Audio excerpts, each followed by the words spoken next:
네, 안녕하세요. 저는 후리스케일에서 프로덕트 마케팅을 담당하고 있는 김태현이라고 합니다. 오늘은 그 후리스케일에서 이제 제공할 후리스케일 비전 솔루션에 대해서 간단하게 좀 설명을 드리는 시간을 갖도록 할 거고요. 전체적인 내용은 요즘 이제 비전 마켓에 대한 이제 여러 가지 전망이라든지 이야기들이 많이 나고 있기 때문에 전반적인 그 마켓 오버뷰라든지 어떤 발전 방향, 그 다음에 키 요구 사항들 이런 분들을 먼저 좀 살펴보고요. 그 다음에 이제 그 구체적으로 어떤 기술적인 요소들이 그 비전 프로세싱 솔루션에 필요한지 하는 부분들을 좀 설명을 드리게 될 것 같고요. 그 다음에 마지막으로 저희들이 그 다른 회사하고 차별화돼서 어떤 것 오퍼하고 있고 어떤 구조를 갖고 있는 부분들에 대해서 간단하게 한 40분에 걸쳐서 설명드리는 시간을 갖도록 하겠습니다. 예, 그 제일 먼저 그 저희들이 보고 있는 마켓 발전 방향을 좀 볼 텐데요.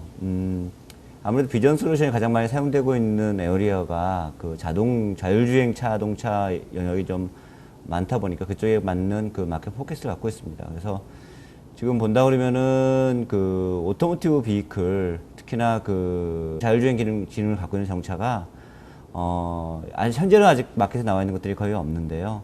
향후에 2019년부터 점점 마켓에 좀 보이기 시작해서 2020년, 2021년 정도가 되면은 전체 마켓에서 차지하는 비중이 그 거의 10%에서 20% 정도까지 늘어날 걸로 예상이 되어지고 있고요. 마지막에 거의 로봇과 같이 그 완전히 자율주행이 될 수 있는 그런 어떤 그 자율주행 자동차 기술이라든지 그런 자동차의 신먼트는 2022년, 23년부터 나타나기 시작해갖고 나중에 2032년 정도가 되면은 거의 코파일럿 기준의 그 자율주행 자동차하고 거의 같은 비중을 차지할 거라고 좀 예상을 하고 있습니다.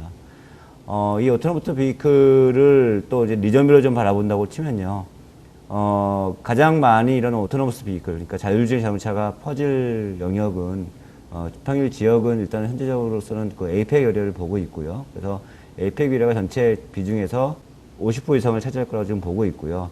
그 밖에 유럽, 그 다음에 레스트 오브 월드, 그 다음에 이제 노스 아메리카가 그 뒤를 따를 거라고 생각을 하고 있습니다. 그래서 자율주행 자동차가 마켓에 많이 퍼질 것이고, 많이 이제 발전되어질 것이라는 건 누구나 알고 있는 사실인데요. 그 자율주행 자동차를 구현하기 위한 가장 큰 요소로서 한 세 가지, 특히나 이제 비전 프로세싱 관련되어 세 가지 정도의 그 메인 시스템들이 있어요. 첫 번째로는 프론트 센싱 시스템이라고 프론트 뷰 카메라라고 하는 그런 시스템이 있고요. 두 번째는 360도 시스템이라고 해갖고, 그러니까 어라운드 뷰와 같이 전체 그 자동차 주변의 모든 상황들을 인식하고 계측하고 그 다음에 그것들을 이용해서 자동차의 어떤 주행 정보를 사용할 수 있는 그런 시스템. 그 다음에 센서 퓨전과 같이 그런 어떤 그 여러 가지 다른 종류의 어떤 그 센서들에서 들어오는 데이터를 전체적으로 종합을 해서 거의 그야말로 로봇처럼 혼자 자율주행할 수 있도록 해주는 시스템. 이렇게 세 가지를 나눠볼 수가 있는데요. 기본적으로 2022년 정도가 이제 자율주행 자동차가 이제 막 그 램프업을 하고 가장 그 성장의 가속도를 밟는 시기가 될 것 같은데, 그때가 되면은 제일 먼저 보이는 건 아마 프론트 센싱 시스템이라고 하는 부분들이 제일 많은 비중을 차지할 거라고 생각을 하고 있습니다.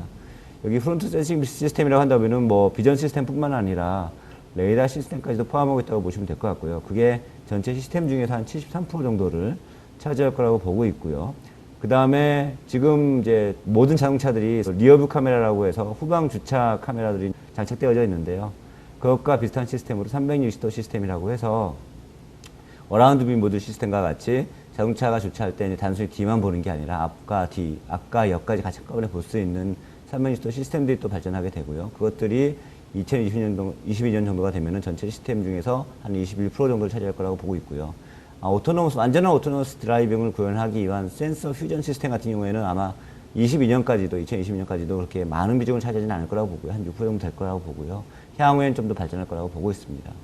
일부러 이렇게 그 프론트 센싱 시스템이나 아니면은 360도 시스템, 센서 퓨전 시스템들을 나눠서 보이는 가장 큰 이유는요. 각각이 요구하고 있는 그 요구사항들이 조금씩 틀린 부분들이 있습니다. 그래서 그것 때문에 좀 나눠서 보게 되는데요. 기본적으로 요구사항들은 네 가지 카테고리로서 이제 파악해 볼 수가 있는데요. 첫 번째는 세이프티 아키텍처라고 해서 아무래도 이 시스템 자체가 운전자의 안전성, 그 다음에 동승자의 안전성, 혹은 주행, 혹은 보행자의 안전성을 요구하는 시스템이다 보니까 그 얼마나 펑셔널하게 안정적으로 운전되고 있느냐 하는 부분들을 개런티할 필요가 있어지고요. 거기에 따른 요구사항들이 각 시스템으로 틀어지게 됩니다. 그 다음에 두 번째 이제 센서 프록시미티라고 해갖고 어떤 프로세싱 테크놀로지, 센서 프로세싱 테크놀로지라고 했고 어떤 프로세싱 테크놀로지를 사용을 해서 그 센싱 알고리즘도 돌릴 것인가 하는 부분들이 또 이제 차이가 나게 될 거고요. 그 다음에 HMI의 요구사항이 차이가 날 거고요. 그 다음에 커넥티비티, 외부 시스템이라든지 혹은 외부 어떤 네트워크, 그 다음에 차량 내에 있는 다른 시스템들과 어떻게 연결될 것인가 하는 그 커넥티비티 부분들이 좀 서로 차이가 나게 되는데요. 기본적으로 프론트 센싱 시스템 같은 경우에는 차량 내 시스템의 안정성을 위한 세이프티 아키텍처로서는 아실 B 정도의 요구사항들을 가지게 될 거라고 보고 있고요. 그 다음에 프로세싱 테크놀로지로서는 아마 센서 프로세싱을 주로 이제 매시브 파랄렐 이미지 프로세싱이라고 하는 그 병렬 처리 프로세싱 테크놀로지를 사용을 해서 이제 프로세싱을 하게 될 거라고 보고 있습니다. 그 다음에 HMI 같은 경우에는 프론트 세싱 같은 경우는 뭐 3D나 뭐 4D와 같이 굉장히 화려한 그래픽스가 필요하지는 않을 거라고 보고 있고요. 간단하게 2D 그래픽스 정도의 HMI가 필요할 거라고 보고 있고요. 커넥티비티 같은 경우에는 기본적으로 PCI 익스프레스나 미피 CS와 같이 카메라 쪽 혹은 같이 연동되어지고 있는 어떤 뭐 인포테인먼트 시스템이나 아니면 디스플레이 시스템 혹은 레이더 시스템과 연결될 수 있는 PCI 익스프레스라고 하는 인터프로세서 커뮤니케이션 시스템이 인터페이스가 요청될 거라고 보고 있습니다. 360도 센싱 같은 경우에는 역시 그 프론트 센싱 시스템과 마찬가지로 아실비 정도의 어떤 그 세이프티, 펑셔널 세이프티 요구사항들을 가질 거라고 보고 있고요. 당연하게 그 센서 프로세싱, 그 이미지 프로세싱 테크놀로지도 이제 파랄렐 프로세싱 테크놀로지가 사용될 거라고 보고 있습니다.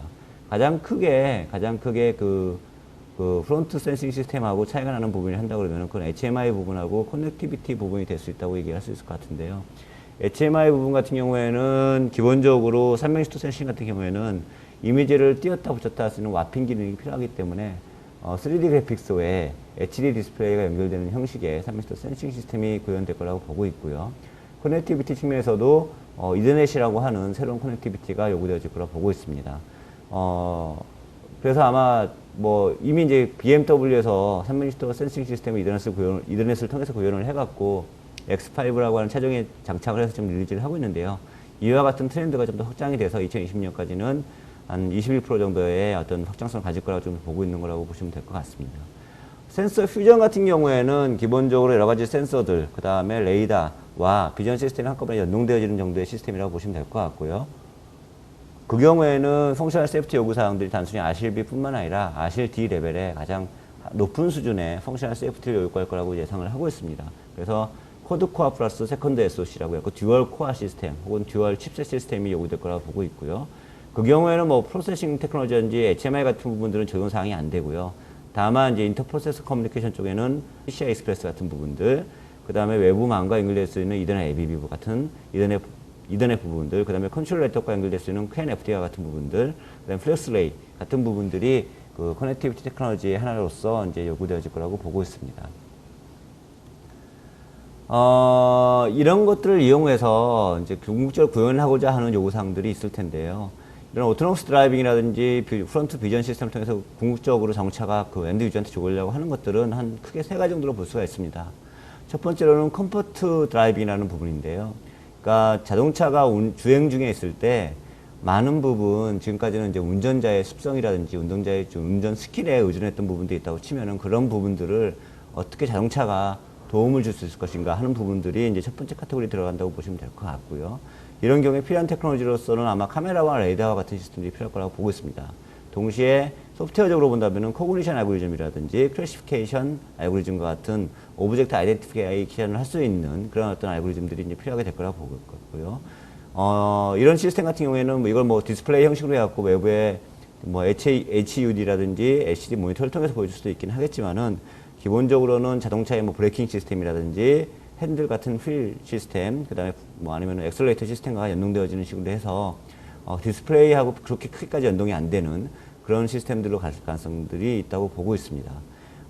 두 번째로 이제 관심을 갖게 보게 되는 부분들이 세이프 드라이빙 에어리라고 보시면 될 것 같아요. 이 부분은 뭔가니 사람의 눈이라는 게 두 개밖에 없고 항상 전방을 주시하고 있기 때문에 사람이 보지 못하는 부분들에 대해서 디텍션을 해서 사람들이 알 수 있도록 해주는 테크놀로지라고 보시면 될 것 같고요.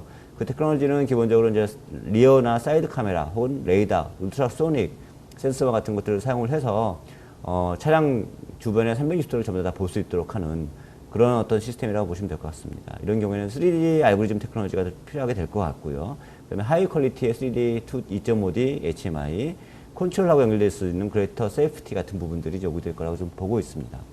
마지막으로 이런 비전 시스템에서 주고자 하는 것들이 셀프 드라이빙이에요. 결국 궁극적으로 이런 서라운드 뷰 디텍션 기능이라든지 그다음에 컴포트 드라이빙 기능들이 다 융합이 되게 된다 그러면은 막 그야말로 로봇과 같이 자동차 스스로 이제 운전할 수 있는 기능이 될 것 같고요. 이런 경우에는 아마 가장 크게 문제되는 부분들이 자동차에 이제 여러 가지 많은 종류의 센서들이 들어가게 되는데 그런 센서들에서 오게 되는 데이터들을 어떻게 다 융합해서 새로운 정보에 자율주행하는데 유용한 정보를 만들어낼 것인가 하는 부분들이 될 것 같고요. 그런 부분들에 대한 이제 테크놀로지가 새로 이제 필요할 거라고 보고 있습니다.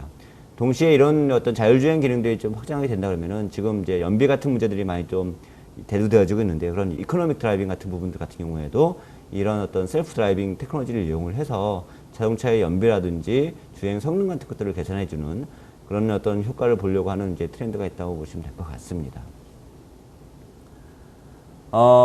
그래서 지금 현재까지는 이런 어떤 세 가지 기획 트렌드, 세 가지 마켓 요구사항들에 맞춰갖고 차근차근 이제 개발들이 되어지고 있는데요. 현재 마켓에서 가장 많이 좀 사용되고 있는 부분들은, 세이프티 측면에서 가장 많이 사용되고 있는 부분들은 콜리전 미티게이션 시스템이 이미 이제 라운칭이 돼서 사용이 되어지고 있죠. 그래서 뭐 에어백 시스템이라든지 심지어 안전벨트 같은 시스템, 그 다음에 ABS 시스템 같은 부분들이 패시브 시스템으로 해서 콜리전 미티게이션 시스템이라고 해서 지금 이미 자동차에는 만데토리화 되어져 있는 거고요. 그 다음에 콜리전 어버이던스라고 해갖고 프리액티브, 리액티브 시스템들이 있습니다. 그래서 ABS나 뭐 VDS와 같은 시스템들이 이런 것들도 거의 자동차의 모든 만데토리 시스템이 됐고요.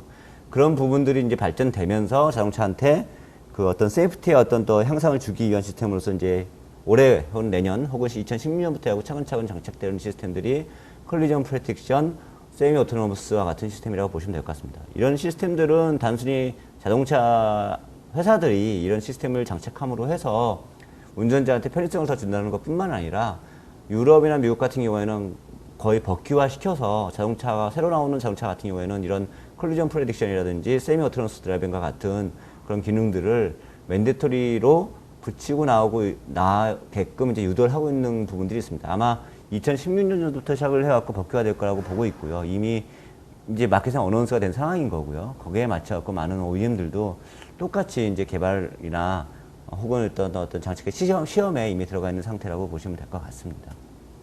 그래서 이런 부분들과 연동해서 봤을 때 우리가 앞으로 보게 될 자동차 시스템, 어떤 비전이라든지 에이다 시스템이라고 본다고 치면은 지금 현재는 센서라든지 드라이브 액티브, 페일 세이프와 같은 어시스트 기능으로 해갖고 ACC라든지 LDWS, BSD, 그 다음에 헤드라이트닝 시스템, TSR 같은 시스템들이 이미 자동차에 장착됐거나 혹은 장착될 예정으로 되어져 있고요. 2020년까지는 자동차하고 지오 데이터와 센서들이 하나로 융합되는 시스템들이 마켓에 이제 라운치될 거라고 볼 것 같고요. 이 경우부터는 오토메이트라고 저는 얘기를 하고 혹은 코파일럿 시스템이라고 보시면 될 것 같습니다. 그래서 이런 경우에는 파킹 어시스턴트 시스템, EBA, 그 다음에 이머전시 브레이킹 어시스턴트 시스템, 그 다음에 하이웨이 플래툰이라고 해갖고 V2X나 V2I를 이용을 해서 그 전체 그 트래픽 잼이 일어나지 않도록 자동차들끼리 서로 커뮤니케이션을 해갖고 거리와 속도를 조정하게 되는 거죠. 그래서 그런 같은 플래투닝 시스템, 그 다음에 오토매틱 크루즈 컨트롤 같은 그런 시스템 같은 것들이 이제 2020년까지는 거의 맨더토리화 돼서 자동차에 다 장착될 거라고 보고 있고요. 2030년도가 되면은 이제 그런 부분들이 완전히 다 융합이 되고 네트워크 인프라라든지 그 다음에 그 자동차의 어떤 엔진룸 시스템, 그 다음에 파워트레인, 샤시 시스템까지 다 연동이 돼서 완전 오토노머스 셀프 드라이빙 시스템들이 나올 거라고 보고 있습니다. 아마 이미 뭐 구글에서 이런 모든 테크놀로지를 이용을 해갖고 자율주행 자동차를 이미 시연을 해서 뭐 600km 이상 달렸을 때 문제가 없었다라는 것들을 리포트하고 있고요. 이런 트렌드는 앞으로 한 30년도, 20년에서 30년도가 있게 되면은 바로 마켓에서 사용할 수 있는 시스템으로 될 거라고 좀 보고 있습니다. 이와 같이 그 향후에 필요한 어떤 비전 시스템, 어떤 ADAS 자율주행 시스템을 구성하기 위해서는 그것들이 대중화하게 되어지기 위해서 마켓에서 요구되어지는 사항들이 좀 많이 필요하게 되는데요. 저희들이 보기에 크게 그 마켓에 요구되어지고 있는 사항들은 한 4가지 정도가 있다고 좀 보고 있습니다. 첫 번째로는 이제 파워 컨저션 부분이 돼요. 이 부분은 아시다시피 이제 향후에 2020년, 2030년을 통해서 나오게 될 자동차들은 대부분의 자동차들이 하이브리드카나 일렉트릭카가 될 거라고 좀 생각을 하고 있어요. 기존에 있는 자동차 같은 경우에는 자동차를 주행하기 위해서 사용되어지는 에너지 소스 같은 경우에는 가솔린 에너지를 사용을 했고, 그 다음에 자동차에서 인포테인먼트나 전장 시스템을 운영하기 위해서 사용되는 에너지 소스로는 이제 배터리에서 나오는 전기 에너지를 사용을 했기 때문에 사실상 언제든 충전이 가능했고 얼마든지 에너지 소스가 있었어요. 하지만은 향후에 나오게 되는 자동차들 같은 경우는 하이브리드카나 혹은 일렉트리카 같은 경우에는 자동차를 주행하기 위해서 필요한 에너지 소스와 자동차 안에서 전장 시스템을 운영하기 위해서 필요한 에너지 소스가 동일한 전기 에너지가 되겠습니다. 그렇게 된다 그러면은 문제가 뭔가 하니 ADAS 시스템이나 뭐 인포테인먼트 시스템이 많이 장착해갖고 사람들한테 편의성을 주고 즐거움을 주는 건 좋긴 하지만은 동시에 그것 때문에 자동차를 운전을 해서 먼 거리를 갈 수 없다 그러면 자동차의 본래의 목적에 해가 되는 그런 이제 문제점이 생기게 될 수 있게 되겠죠. 그러다 보니까 기본적으로 시스템 자체가 가장 최적화된 퍼포먼스와 가장 최적화된 파워 컨디션을 가지고 있어야 된다는 그런 요구사항이 생기게 됩니다. 그래서 이거를 파워 퍼포먼스 리레이션이라고 얘기를 할 수밖에 없는 거고요.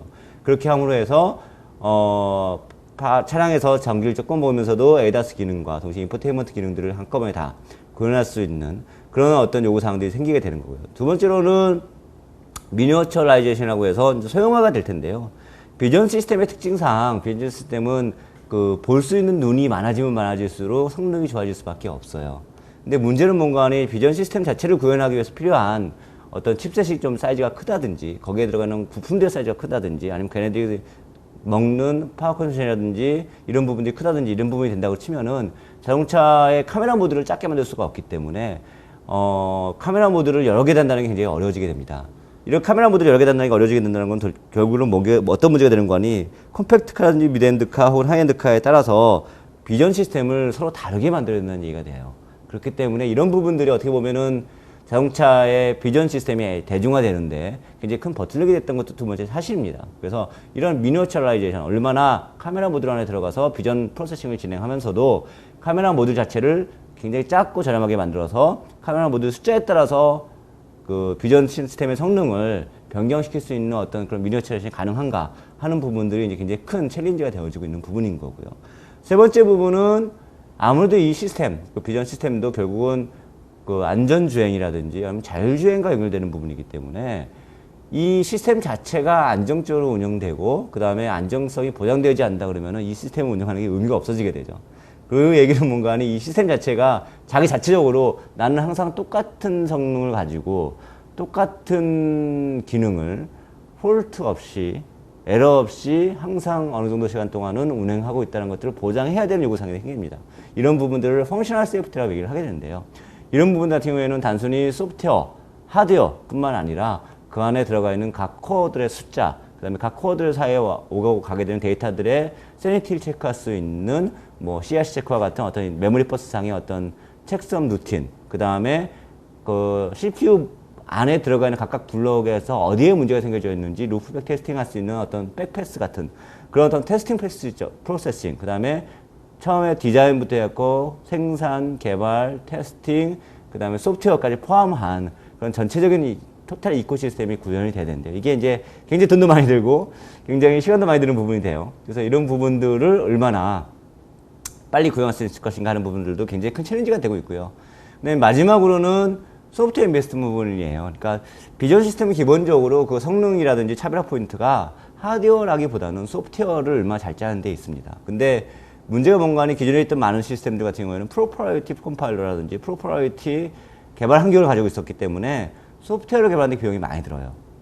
그리고 두 번째로는 그런 프로퍼티 개발 환경이나 프로퍼티 소프트웨어가 칩셋 자체의 디펜던시가 너무너무 컸습니다. 그래서 한 번 만들어진 소프트웨어를 다른 시스템이나 다른 알고리즘이나 다른 유저 리퀘어먼트 펑션에다가 적용해서 사용한다는 게 굉장히 어려웠어요.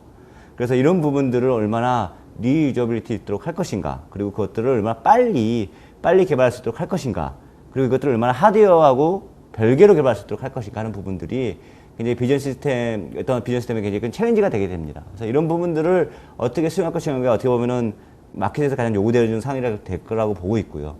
프리스케일에서는 당연히 이런 부분도 알고 있기 때문에 거기에 맞는 솔루션을 제공하게 되는데요. 기본적으로 이제 어떤 파워 컨디션 부분 같은 경우에는 저희들이 나중에 설명을 드리긴 하겠지만은 가장 저전력 고성능 CPU 코어와 그 다음에 DSP나 FPGA가 아닌 어떤 그 하드웨어 로직화되어져 있는 CPU, 그 패러렐 프로세싱 엔진을 사용을 해서 가장 작은 다이스 사이즈에 가장 적게 파워를 먹는 그런 CPU 코어를 만들어낸다는 게 기본적인 타겟이 되는 거고요. 두 번째로는 그렇게 작은 코어를 만들어낼 수 있기 때문에 파워를 적게 먹을 뿐만 아니라 동시에 다이 사이즈 자체가 작아져요. 그래서 칩셋을 굉장히 작게 만들 수 있는 장점이 되게 되는 거고요. 두 번째로는 그 이미지 시그널 프로세서라든지 메모리 같은 부분들을 하나의 패키지 안으로 넣는 RCP라는 패키지에 대한 그 페이턴트를 풀스케일이 갖고 있습니다. 그래서 이거를 거의 SIP와 같은 형식으로 해갖고 비전 시스템도 하나의 패키지 안에다 모든 걸 집어넣으로 해서 사이즈를 줄일 수 있는 그런 어떤 서비스라든지 IP 그런 페이턴트 풀스케일 갖고 있다는 게 굉장히 큰 장점이 될 거라고 보고 있고요. 마지막으로 ISO 26262 펑셔널 세이프티에 대해서 가장 먼저 칩셋을 만들고 검증을 받고 동시에 양산을 이미 진행하고 있는 업체는 현재로서 프리스케일밖에 없습니다. 그래서 프리스케일이 이미 이런 어떤 프로세스라든지 소프트웨어 이코시스템, 칩셋 디자인 기능, 그다음 테스팅 기능에 대한 부분들의 노하우가 있고요. 동시에 그 노하우를 각 엔드 유저나 티어 1 OEM들한테 제공하거나 전수할 수 있는 익스퍼트들이 존재하고 있습니다. 그래서 이런 부분들이 굉장히 또 이제 저희들이 펑셔널 세이프티는 굉장히 다른 데하고 차별화돼서 그 엔드 유저한테 베네핏 줄 수 있는 장점이 될 거라고 보고 있고요. 마지막으로는 소프트웨어 인베스트먼트를 위해서 소프트웨어 리유저비리티를 높이는 건 가장 간단해요. 그냥 오픈 API 그리고 얼마나 많은 기존에 있는 얼마나 많은 디벨로퍼 베이스를 갖고 있냐는 부분이 될 텐데 그런 것들 가장 좋은 것들은 결국 이제 오픈 소스 API를 사용하는 거거든요. 그래서 그거를 저희들은 오픈 CL이라고 하는 오픈 소스 API를 사용함으로 해서 엔드 유저들이 이미 만들어진 알고리즘이라든지 아니면은 여러 개 서로 다른 회사가 같은 API 위에서 코어를 해서 새로운 알고리즘을 만드는지 하는 것들을 지원할 수 있는 구조를 갖고 있다고 보시면 될 것 같습니다. 그래서 이게 저희들의 그 어떤 차별화 포인트라고 좀 생각하시면 될 것 같습니다. 간단하게 이제 이미지 시스템 요구사항들, 그 다음에 어떤 마켓 요구사항들이 있고, 그것들을 어떻게 좀 커버할 수 있다 하는 부분들에 대해서 설명을 좀 드렸는데요. 이것들을 그러면 실제로 이제 저희들이 칩으로 구현했을 때 어떻게 얼마나 그런 부분들이 이제 매칭이 될 것인가 하는 부분들을 좀 더 구체적으로 한번 좀 설명을 좀 드리도록 하겠습니다. 보통 이미지를 처리한다. 어떤 카메라 들어온 이미지를 처리를 한다는 것들은 여기 보신 바와 같이 한 6개의 어떤 스텝을 거쳐서 이제 엔드 유저가 느낄 수 있는 유저 익스피리언스를 줄 수 있는 시스템으로 이제 구성되어지게 되는데요.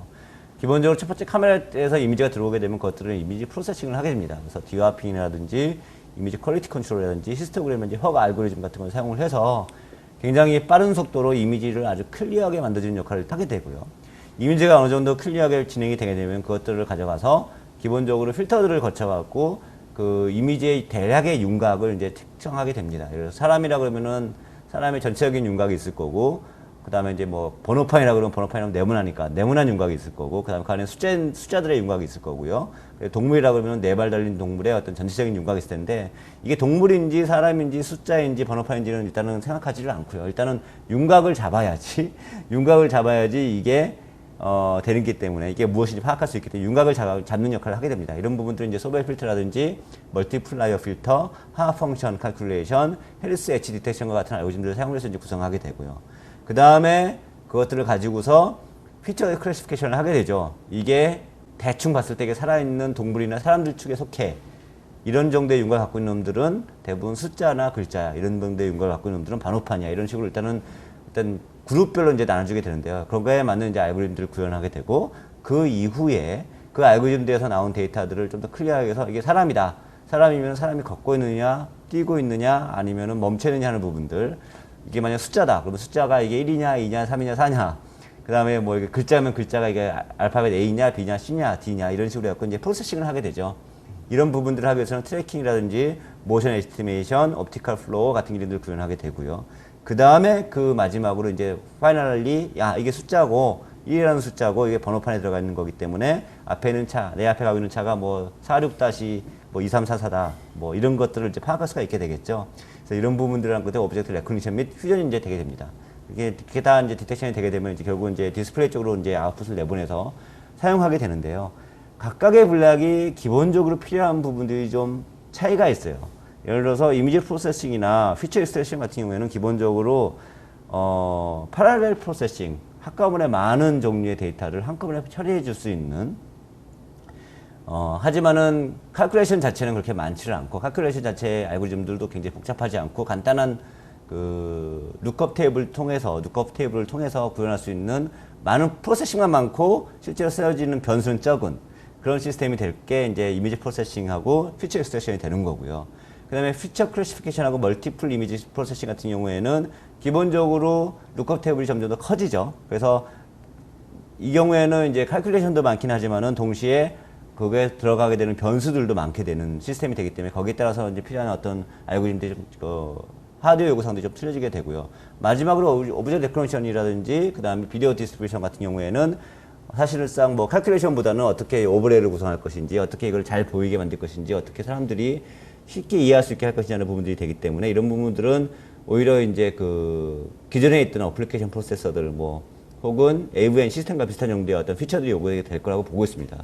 그렇기 때문에 저희들이 보기에 이미지 프로세싱이나 피처 스토리징 같은 경우는 FPGA 방식의 솔루션들이 굉장히 강할 수밖에 없어요.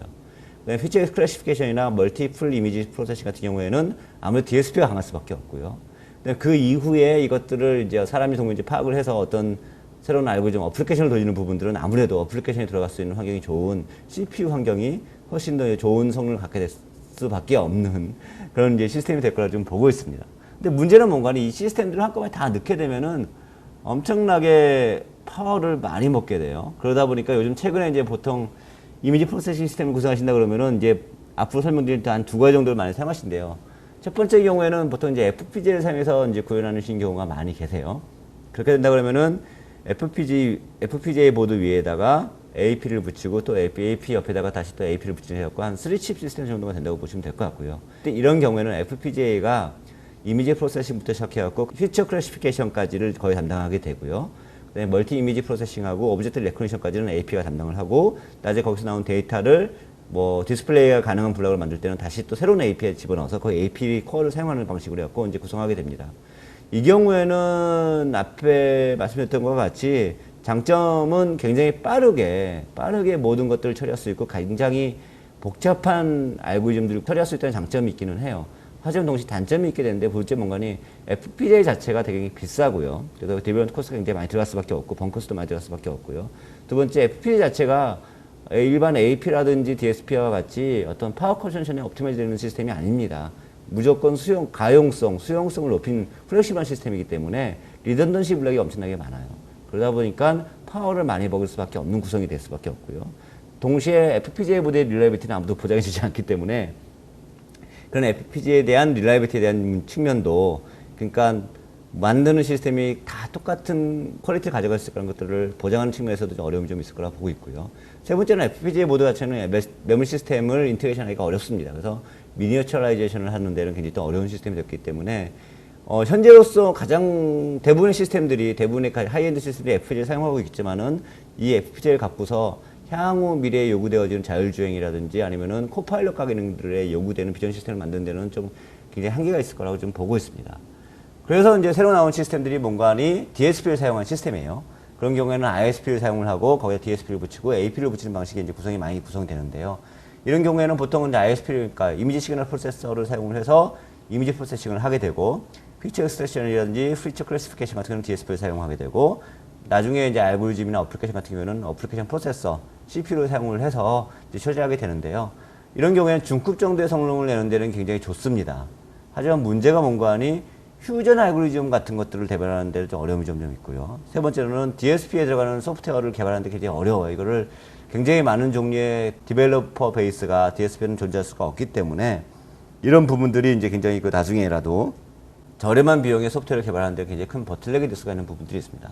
동시에 뭐 잘 아시다시피 ARM사에서 나온 네온 코프로세서와 같이 플로팅 포인트 코프로세서라든지 그래픽 전용 DSP 라이크한 그 어떤 코프로세서 군들이 굉장히 성능이 향상이 되어지고 있어요. 이미 현재 ARM사에 제공하는 네온 코프로세서 같은 경우에는 뭐 최신급의 DSP는 아니겠지만은 그래도 미들급 이상의 DSP의 성능을 갖고 있는 걸로 지금 보여지고 있고요. 그래서 향후에는 DSP에서 할 수 있는 모든 기능들이 CPU 안에 들어가 있는 코프로세서를 사용을 해서 구현이 가능할 거라고 좀 보고 있습니다. 이런 부분들이 DSP가 갖고 있는 메리트를 점점 줄여주는 그런 효과를 가지게 될 거라 좀 보고 있어요. 그래서 저희들이 보기에는 어떤 솔루션도 DSP란 측면은 소프트웨어 리유저빌리티라든지 그 다음에 향후에 나올 어떤 코스트 이펙티브니스라든지 파워 컨저션 이런 부분에서는 문제가 많을 거라고 좀 보고 있고 FPGA 솔루션은 코스트에서 굉장히 큰 문제가 있을 거고 릴라이비티 같은 측면, 영지 소프트웨어 디벨롭먼트, 미니어처라이제이션 같은 측면에서 굉장히 또 문제가 많을 거라고 보고 있습니다.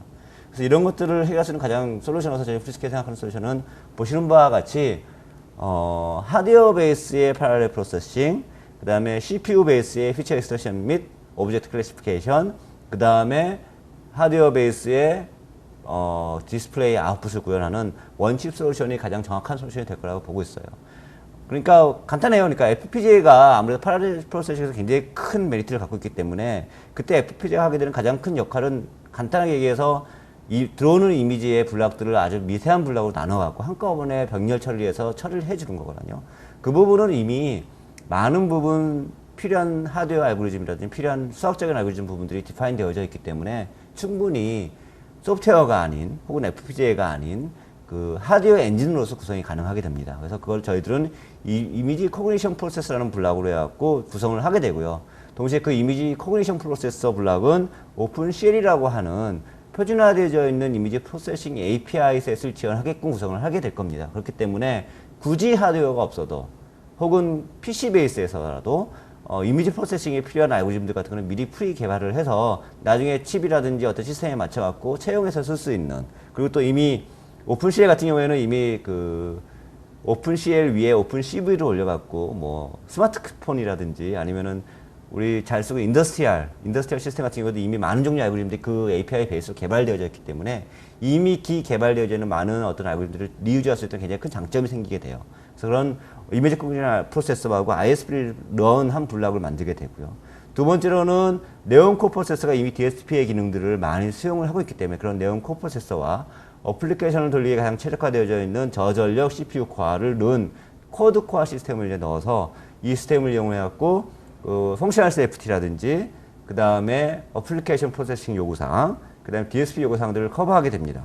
그리고 파이널하게 어떤 디스플레이 아웃풋을 위한 3D 그래픽스 프로세싱이라든지 그래픽 레이어링 기능 혹은 HDR264 엔코딩이나 디코딩 같은 기능을 넣어서 뭐 이더넷 같은 그 정체형 네트워크를 통해서 어떤 이미지, 처리된 이미지들을 압축해서 제공해 줄 수 있는 그런 시스템까지 하나를 친 시스템이 저희들 보기에는 가장 코스트 이펙티브하고 가장 전력을 조금 먹고 가장 소프트웨어 리유저빌리티가 높은 시스템이 될 거라고 볼 거예요. 여기에 맞는 시스템을 저희 프리스케일이 이제 제공한다고 보시면 될 것 같습니다.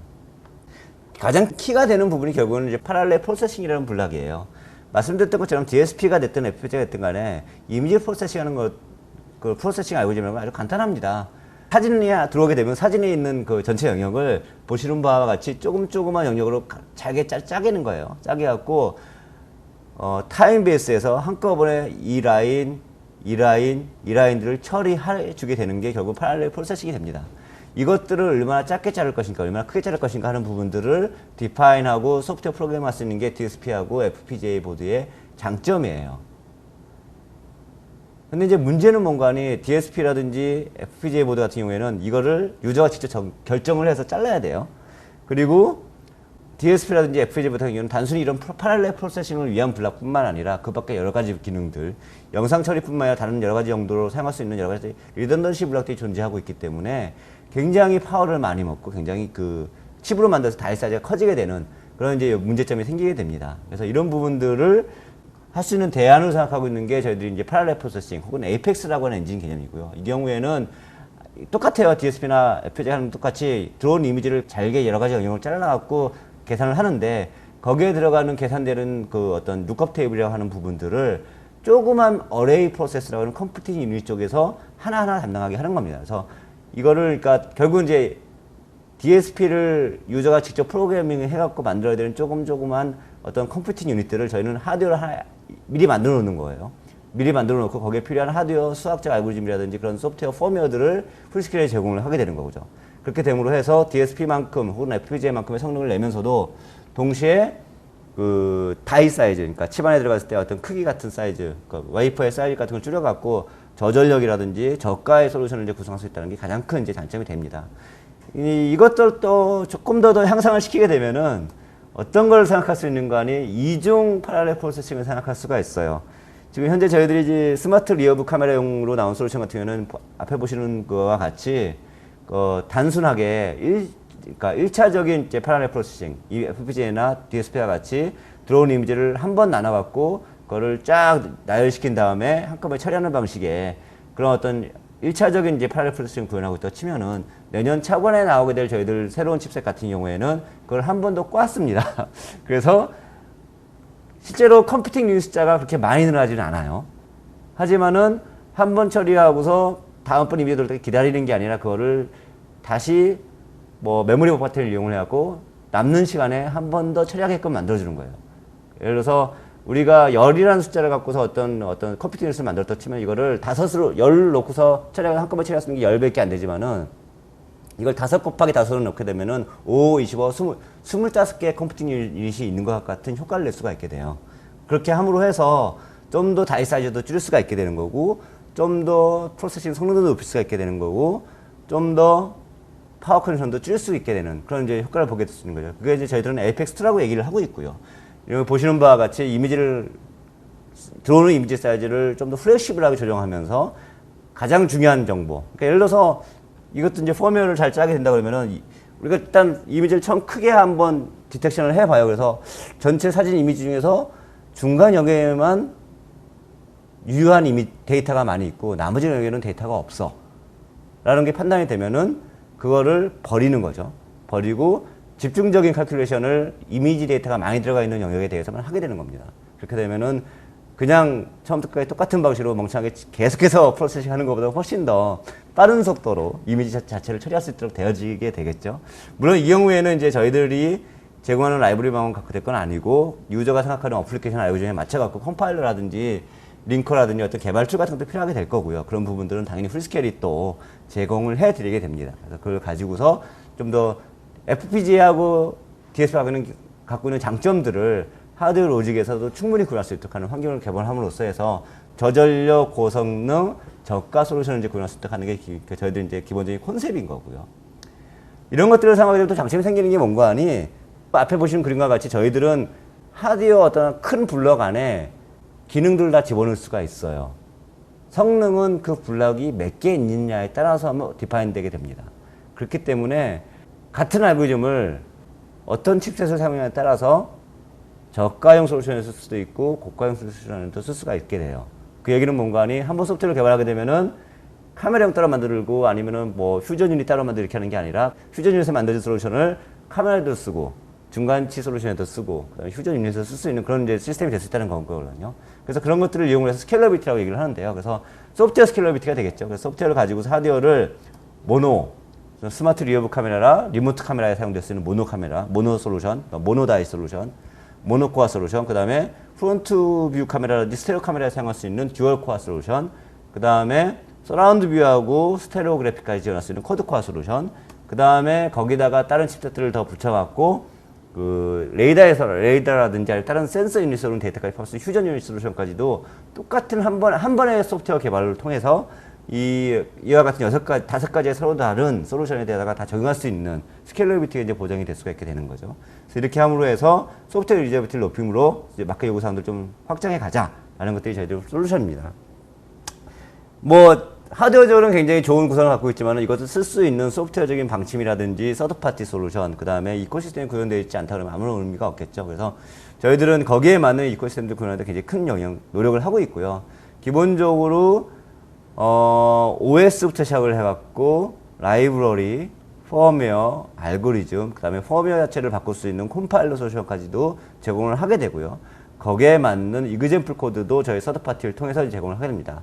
현재로서는 저희들이 뉴소프트나 소니와 같은 회사들하고 협력을 해서 그 다음에 그리니스나 리눅스 같은 회사하고 협력을 해서 이런 이코시스템 제공을 하고 있고요. 두 번째로는 API 자체가 기본적으로 오픈소스예요. 그렇기 때문에 누구나 PC를 갖고도 일단 알고리즘을 개발하실 수가 있습니다. 나중에 그게 어느 정도 검증이 된 다음에 그걸 가지고 엔드 시스템에 올려갖고 테스팅을 하게 되고요. 테스팅하는 과정에도 문제가 생기게 되면은 그 부분을 바로바로 PC를 통해서 업데이트하고 바꿔보고 하면서 새로 어떤 알고리즘이 가장 적합한 솔루션이라는 것들을 할 수 있는 오픈 API를 제공하게 되는 거고요. 동시에 말씀드린 것 같이 FPGA를 리플레이스 할 수 있는 그런 어떤 패러렐 프로세싱 엔진을 제공함으로써 오픈 퓨전 아키텍처를 제공한다는 게 아마 다른 어떤 시스템하고 가장 큰 차이가 나는 시스템이 될 거라 좀 보고 있습니다. 동시에 저희들은 칩 자체가 세이프티를 다 제공을 합니다. 그래서 fail safety, availability, fail tolerance까지도 제공하는 것을 타겟으로 하고 있고요. 2016년까지 지금 현재 요구되어지는 사항들은 레인 키핑 어시스턴트, 페데스트리안 디텍션, 이머전시 브레이킹 같은 부분들이 맨데토리예요. 이미 유럽 같은 경우에는 이걸 꼭 넣어서 갖고 오라고 얘기를 하고 있습니다. 이 경우에는 페일 세이프하고 어벨리빌리티까지가 필요하게 되는 거고 아실 B 레벨이 필요하게 되는 거고요. 그 다음에 향후에 있는 오토노머스 드라이빙 같은 경우에는 페일 톨러런스까지 필요하게 됩니다. 이렇게 되면 멀티코어 시스템이 맨데토리로 필요하게 되고요. 동시에 각각의 어떤 블록 사이 커뮤니케이션까지 같은 부분의 릴라이빌리티, 데이터의 안정성 같은 것도 보장할 수 있는 시스템들을 제공하게 되는데 그것들은 이제 지금부터 만드는 디자인 속에서도 녹여놨다는 게 굉장히 큰 장점이 될 거고요. 뭐 파이널리 좀 뭐 저희들이 비즈니스 모델을 생각한다 그러면은 저희는 기존에 있었던 FPGA나 DSP 갖고 있었던 어려움들을 가장 최적화된 솔루션을 만들자라고 하는 것도 기본적인 모토로 생각을 하고 있습니다. 예를 들어서 FPGA 솔루션 같은 경우에는 가장 어려운 부분이 어려운 거 아니 대부분의 모든 개발을 FPGA를 갖고 있거나 엔드 시스템을 만들고 있는 시스템 회사에서 다 해요. 그리고 실제로 카 OEM이나 티어 같은 경우에는 거기에 들어가는 어플리케이션만 간단하게 고칠 수밖에 없는 시스템이 구성이 됩니다. 그렇게 한다 그러면은 차별화 포인트가 없는 거죠. 성능은 다 똑같은 거예요. 그 엔드 시스템을 그 어떤 시스템 블락을 만드는 회사에 솔루션을 쓰는 회사들은 모두 다 비슷하게 되는 거죠. 그렇기 때문에 이런 부분들은 향후에 뭐 한두 정도 이렇게 뭐 옵션으로 사용을 들어갈 때는 큰 문제가 안 되겠지만은 만약에 이런 세이프티 기능들이 자동차의 차별화 포인트가 되는 시스템이 온다고 치면은 그때는 굉장히 큰 문제가 될 수 있을 거고요. 그게 싫어서 DSP나 FPGA하고 처음부터 끝까지 다 개발하게 되면 너무 개발할 게 많아요. 피처 익스트랙션도 개발해야 되고 오브젝트 클래시피케이션도 개발해야 되고 어플리케이션도 개발해야 되는 굉장히 큰 어려움이 생기게 됩니다. 이거는 또 너무 시간도 많이 걸리고 소프트 개발 비용도 많이 들어가게 됩니다. 그래서 저희들이 생각하는 솔루션은 그 중간에 있다고 생각을 해요. 그래서 기본적인 하드웨어는 저희 풀스케일 제공을 하고 거기에 들어가 있는 라이브도 제공을 하고요. 거기에 들어가는 이그젠플 코드를 통해서 피처 익스트랙션이나 오브젝트 클래시피케이션이나 어느 정도까지는 저희 풀스케일 제공을 해드리고요. 그걸 차별할 수 있는 어플리케이션, 그걸 차별할 수 있는 알고리즘 부분들은 엔드 유저, 티어 1이나 이런 부분들에서 개발을 해서 차별화도 두면서 성능도 만족시킬 수 있는 그런 솔루션이 될 거라고 지금 보고 있습니다. 당연히 이렇게 하기 위해서는 저희들이 제공하고 있는 소프트웨어 개발 환경 자체가 굉장히 오픈 아키텍처를 따라갈 수 있어야 되겠죠. 그래서 저희들이 현재 생각하고 있는 거는 보시는 바와 같은 그 소프트웨어 SDK를 제공할 예정이 되어져 있습니다. 그래서 이그젠플 코드라든지 컴파일러, 디버거 프로젝트 같은 경우는 풀스케일 제공을 하고요. 그 다음에 커널 디벨롭먼트에 필요한 시뮬레이터라든지 툴킷은 저희들이 서드파티 라이센싱을 통해서 제공을 하게 될 거고요. 그 안에 SDK 같은 경우에는 OS 업스트랙션 레이어를 둬서 뭐 리눅스를 사용해서 개발했다가 나중에 뭐 양산형이 됐을 때 인테그리티, 그리니스 인테그리티 같은 아실비가 제공되어지는 그런 아실비의 컴플라이언스한 그런 OS를 사용해서 개발할 수 있도록 하게 되고요. 그 안에 들어가 있는 커널 라이브러리, SDI, 오픈CL, 오픈CV 알고리즘들, 콤플렉스 드라이버들, 그 다음에 GPU 드라이버들, 코덱 이런 부분들은 풀스케일에 직접 제공을 하게 되고요. 동시에 아실비를 만족하기 위해서 MCU 코어가 필요하게 되고 그 MCU 코어 안에는 오토사 OS와 MCAR 소프트웨어가 들어가게 되는데 그 부분도 풀스케일에 제공하게 됩니다. 그렇게 함으로 해서 엔드 유저는 표준화되는 API 위에서 어플리케이션과 알고리즘만 개발하시게 되면은 차별화 포인트를 가지고 있는 시스템을 가장 저렴한 가격에 가장 빠른 시간 안에 개발할 수 있는 것들을 제공한다는 게 풀스케일 솔루션이 갖고 있는 차이점의 장점이 될 것 같고요. 이렇게 함으로 해서 좀 더 비전 ADAS 시스템이 많은 종류의 차종에 많은 비용을 들이지 않고도 많이 들어갈 수 있게 되어지고 그렇게 함으로 해서 엔드 드라이버들이 오로지 운전에만 신경을 쓸 수 있고 안정이나 이런 부분들에서 굉장히 많은 도움을 받을 수 있도록 하고 궁극적으로 오토노머스 자율주행 자동차까지도 갈 수 있는 기반을 마련하고자 하는 것이 풀스케일이 갖고 있는 솔루션의 특징, 그 다음에 비전, 그 다음에 어떤 그 준비 사항이라고 보시면 될 것 같습니다. 제 발표는 여기서 마치도록 하겠습니다. 감사합니다.